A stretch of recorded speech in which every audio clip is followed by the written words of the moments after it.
Have you ever wondered why life seems to be filled with so much suffering? Why pain, loss, and hardship seem to shadow every bright moment we experience?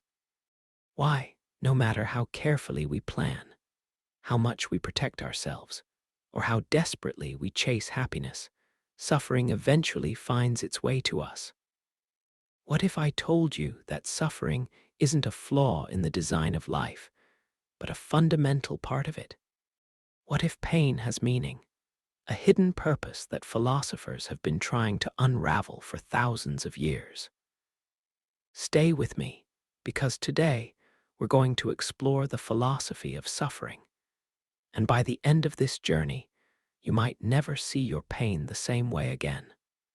Since the dawn of human consciousness, suffering has occupied a central place in every culture's stories, religions, and philosophies. Ancient myths spoke of gods who suffered, heroes who endured unimaginable trials, and ordinary people who faced the cruelty of fate. Suffering wasn't just acknowledged, it was honored, explored, and sometimes even embraced. Why?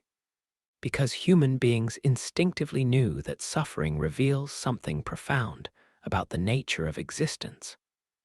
The ancient Greeks saw suffering as the natural consequence of human flaws and the unpredictability of the cosmos. Tragic plays like those of Sophocles and Aeschylus didn't shy away from pain. They placed it center stage.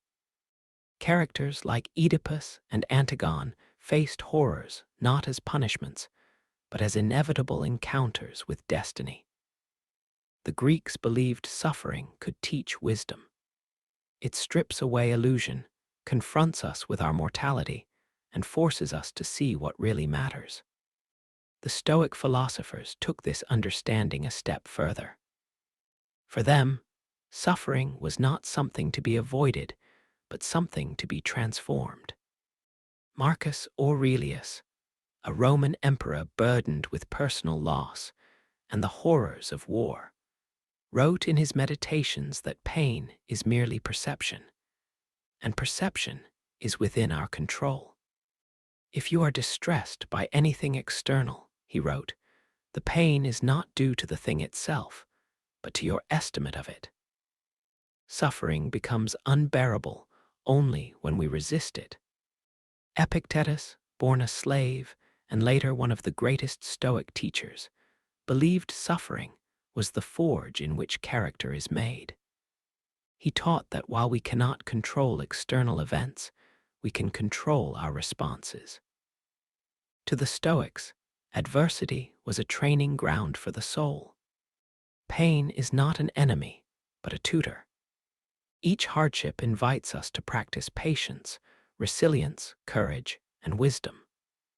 To suffer well, they argued, is to live well. In the East, philosophies like Buddhism viewed suffering through yet another lens. The Buddha identified suffering, or dukkha, as one of the fundamental truths of existence. Birth, aging, sickness, and death are inevitable, and attachment to transient things breeds inevitable pain. But unlike philosophies that see suffering as merely tragic, Buddhism frames it as the starting point for liberation.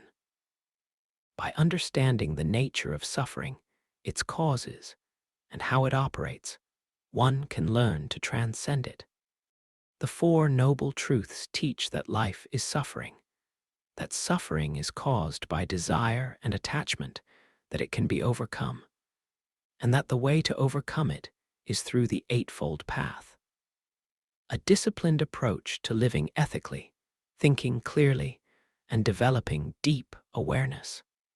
Suffering, in this view, is not an accidental misfortune, but the very context in which we can awaken to a deeper, unshakable peace. Across cultures, philosophers and mystics recognized suffering as both a danger and a doorway. Friedrich Nietzsche famously wrote, "To live is to suffer, to survive is to find some meaning in the suffering." Nietzsche believed that suffering was not inherently valuable, but that it becomes meaningful when it drives us to create, to overcome, and to transform ourselves. He coined the phrase amor fati, love of fate, as a radical acceptance of life in all its pain and beauty. For Nietzsche, those who can say yes to suffering, who can integrate it rather than run from it, become stronger, deeper, more creative. Modern psychology has also picked up this thread. Viktor Frankl, a Holocaust survivor and psychiatrist, built his philosophy of logotherapy around the idea that human beings can endure almost any suffering if they find meaning in it.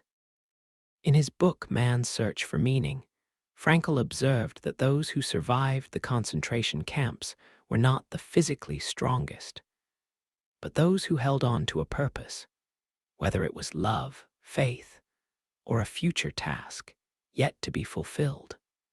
He wrote, "When we are no longer able to change a situation, we are challenged to change ourselves." The idea that suffering can be a crucible for transformation isn't just abstract theory. It plays out in everyday life. Think about the most difficult moments you've endured: heartbreak, betrayal, loss, illness, failure.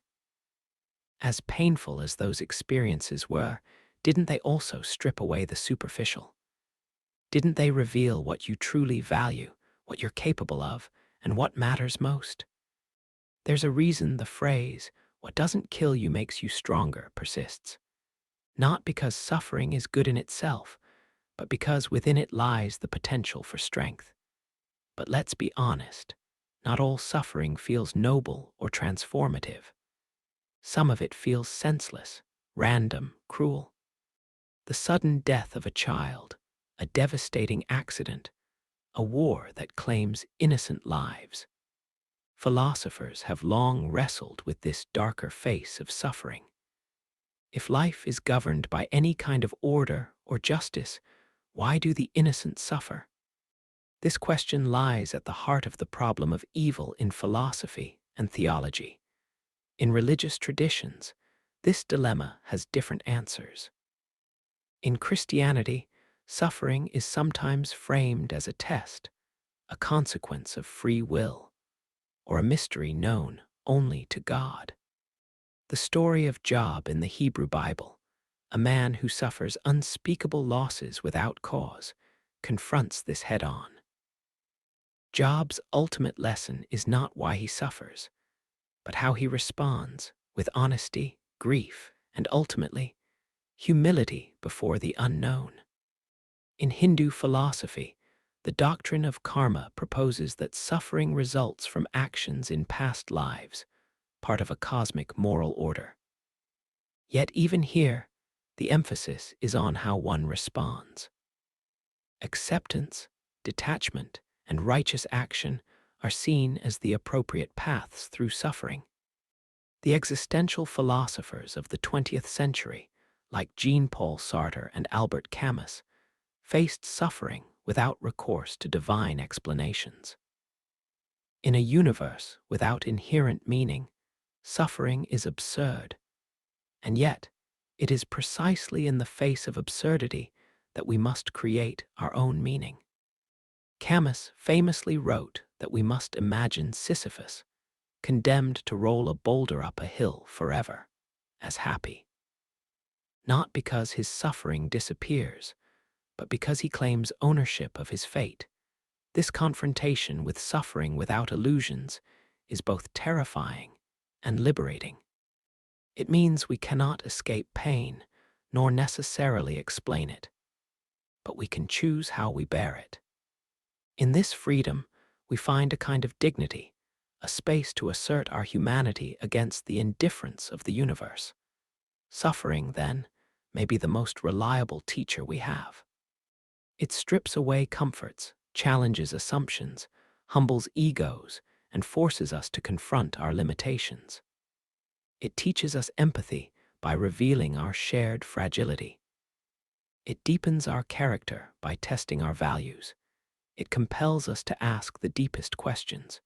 Who am I without my comforts? What truly matters? What is worth enduring for? And perhaps most importantly, how can I transform my pain into wisdom, compassion, and strength?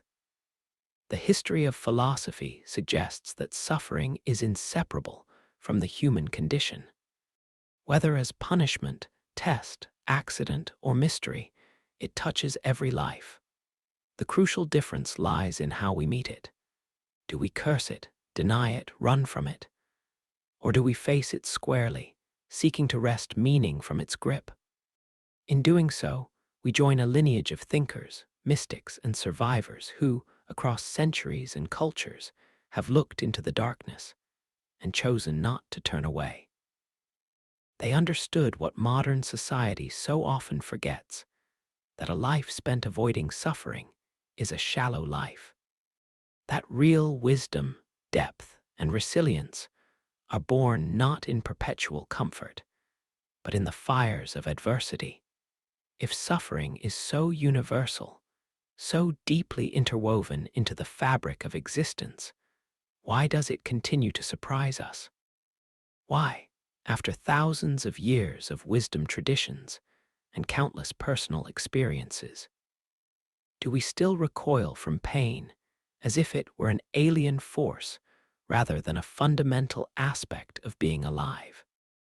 Perhaps it's because modern culture, more than any civilization before, has built its identity around the avoidance of discomfort.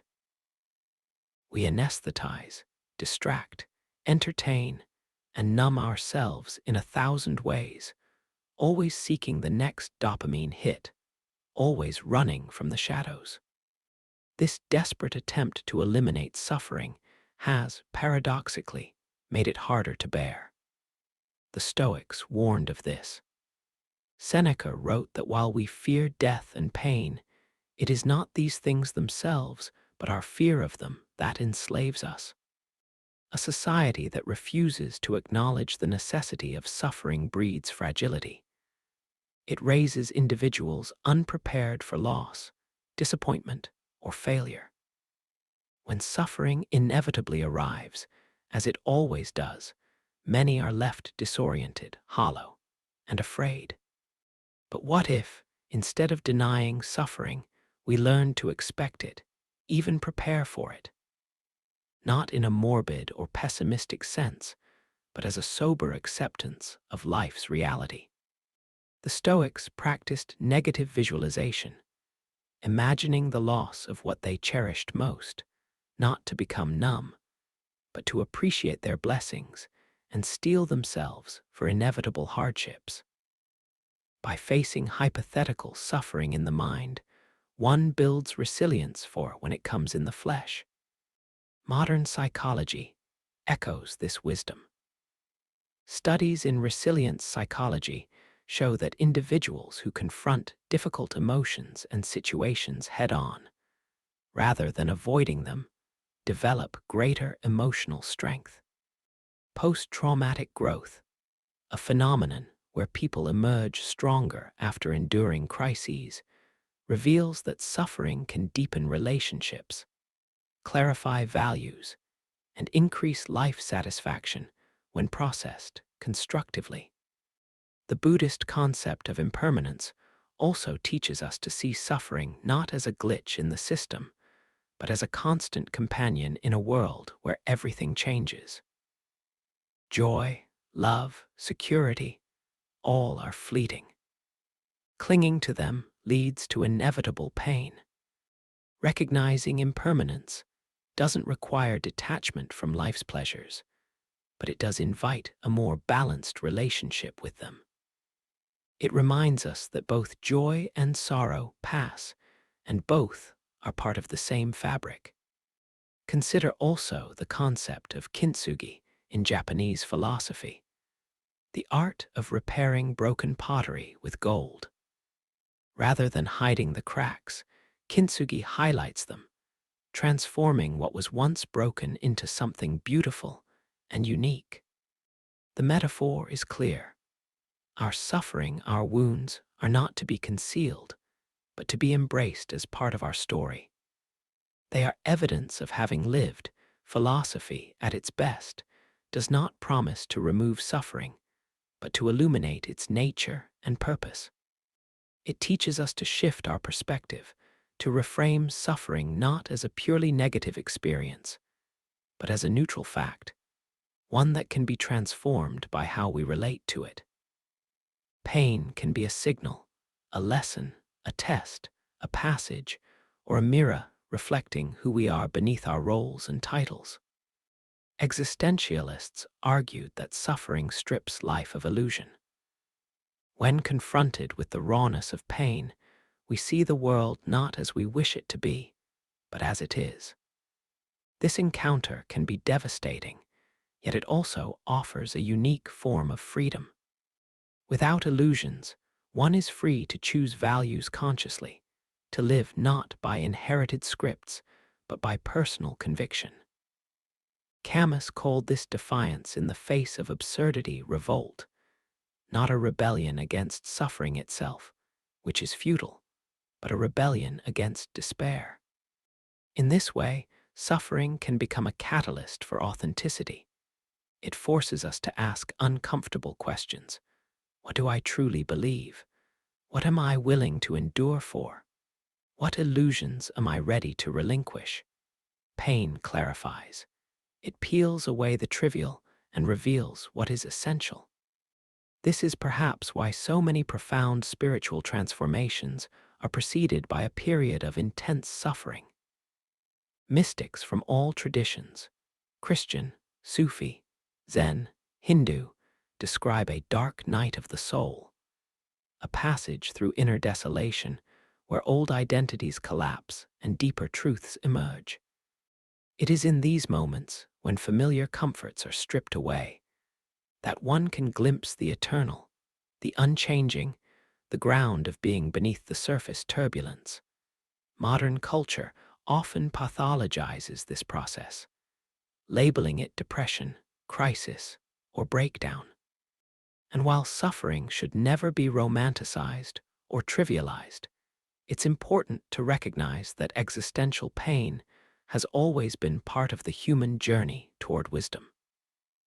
To suffer is not necessarily to be broken. It can also be to be initiated.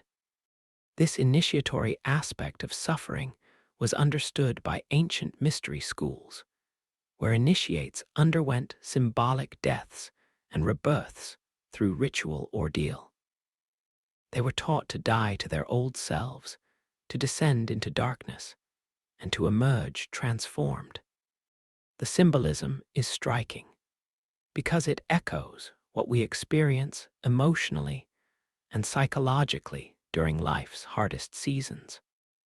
The death of a relationship, the collapse of a dream, the loss of status. These events kill a version of us, force us into liminal spaces where we are neither who we were nor yet who we will become. In these spaces, suffering is not a meaningless torment, but a rite of passage, a dissolving of false certainties that prepares us for deeper truths. How we respond to these moments matters profoundly. Some people resist, numb, deny, or escape into distractions. Others endure with bitterness, clinging to grievances. But those who engage with their suffering consciously, who ask what it has to teach them, often emerge with a new sense of clarity and purpose. The metaphor of the phoenix, a mythical bird reborn from its ashes, speaks to this. True transformation often requires a kind of death, not a literal end, but the burning away of outdated identities, illusions, and attachments. It is suffering that fuels this fire, that breaks the chains of complacency and pushes us into new forms of being. This is not to suggest that one should seek suffering for its own sake. Rather, when it comes, as it inevitably will, one should face it with courage and curiosity. What is this pain showing me? What illusions is it exposing? What values is it testing? How might it be preparing me for a deeper encounter with myself and the world? Even in the darkest moments, there is an opportunity for meaning. This is not a denial of pain's harshness, but a refusal to let it be pointless. Viktor Frankl argued that meaning can be found in every form of suffering, even when it cannot be removed. The question is not whether life will hurt, but whether we will let that hurt shape us or destroy us. It is a difficult, personal, and often lonely journey. No philosophy can fully prepare a person for their private grief, nor should it attempt to explain away every form of suffering. Some pains must be borne without answers. Yet, knowing that we walk a path well trodden by philosophers, poets, mystics, and survivors offers a form of quiet solidarity. The knowledge that others have endured and even grown through their suffering can be a small but steadying light in the darkness. And so we arrive at one of the most difficult but essential truths. Suffering will never leave us. No philosophy, no religion, no achievement, no amount of wealth, love, or power will ever insulate a person entirely from pain. It arrives in different forms at different times, sometimes expected, often not. And in its presence, all illusions fall away. What remains is the raw, undeniable reality of being alive in a world that offers no immunity from loss. But within this stark truth lies a paradoxical gift. Because when we accept suffering as an inevitable part of life, we stop wasting energy resisting it. Instead, we learn to live alongside it, to let it shape us rather than break us. In doing so, we gain a resilience that is not mere stoicism, not numb indifference, but a fierce, conscious courage. The courage to love despite knowing loss will come. The courage to try despite knowing failure is possible. The courage to live fully, knowing that every moment is fragile. One of the most profound lessons suffering offers is the understanding of impermanence. Everything changes. Every joy, every sorrow, every relationship, every possession, all will one day be gone.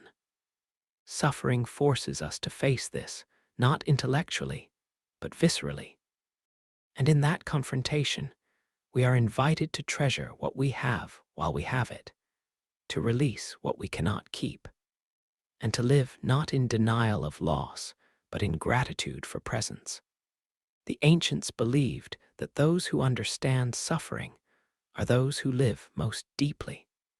Because once you see that every moment is temporary, every comfort uncertain, you begin to pay closer attention.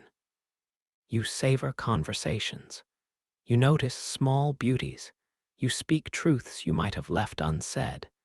You forgive. You let go. You stop postponing what matters because you realize that postponement is the illusion of immortality, and immortality is not ours to claim. There's also a communal aspect to suffering. While pain isolates, it also connects. When you suffer, you join the vast human story. Across time, across cultures, every person who has ever lived has known some form of grief, fear, or despair. To recognize your pain as part of this lineage is to feel less alone. It's to understand that while your suffering is unique in its details, it is universal in its nature. And this recognition can foster empathy. It reminds us that behind every face we meet is a story, a struggle, a wound. This is why the greatest wisdom traditions urge compassion, not out of obligation, but out of solidarity. When we see the suffering in ourselves, we begin to see it in others. We soften. We grow patient. We extend kindness, not because life demands it, but because we know what it feels like to hurt. In this way, suffering, though unwanted, becomes a teacher of tenderness. There's a kind of dignity in suffering well, not in pretending to be unaffected or in romanticizing pain. but in facing it honestly, enduring it consciously, and allowing it to expand our capacity for understanding. The person who has suffered and reflected becomes a person who can hold space for others, who can listen without needing to fix, who can be present without turning away. Ultimately, the philosophy of suffering asks us not to avoid pain, but to work with it, to learn from it, to allow it to shape us into wiser, kinder, and more grounded human beings. It invites us to see suffering not as punishment, not as proof of life's cruelty, but as a fundamental texture of existence, no more avoidable than breath itself. Some of the most enduring art, literature, and wisdom have emerged from moments of profound suffering. The tragedies of Shakespeare, the poetry of Rumi, the meditations of Marcus Aurelius, the diaries of Holocaust survivors, the spiritual writings of mystics in exile. All these voices carry a resonance born of pain transformed into insight. And this is our task, too. Not merely to endure, but to transform. When we stop viewing suffering as a senseless interruption and start seeing it as part of the human curriculum, we step into our full humanity. We become more whole. Because to be human is to carry both joy and sorrow, to celebrate and to mourn, to hope and to despair, sometimes in the same day, sometimes in the same breath. There is no life untouched by suffering, but there can be a life unbroken by it. A life where pain is acknowledged, its lessons absorbed, and its inevitability accepted. This is not a defeatist stance, but a courageous one. It's the position of one who refuses to be diminished by pain, who insists on finding meaning where others find only misery. And in those moments, when we feel most stripped bare, most exposed, we often find our truest selves. Not the roles we play, not the masks we wear, but the raw, essential being that exists beneath it all. Suffering, for all its cruelty, often removes what is false, leaving behind what is real. This is why so many who have suffered deeply speak of a strange gratitude, not for the pain itself, but for what it revealed. The friendships that proved genuine, the inner strength they didn't know they had, the wisdom born from witnessing the transience of everything they once thought permanent. And so perhaps the final, paradoxical wisdom of suffering is this: it strips away the unnecessary, it tests our values, and it reveals what truly matters. It reminds us that though we cannot control the arrival of pain, we can choose our relationship to it. We can curse it, deny it, or we can meet it with a steady gaze, asking what it has come to teach us. What if, instead of asking why me, we asked what now? What can this moment of pain reveal? How might it make me gentler, stronger, wiser? What illusions might it shatter? What truths might it offer?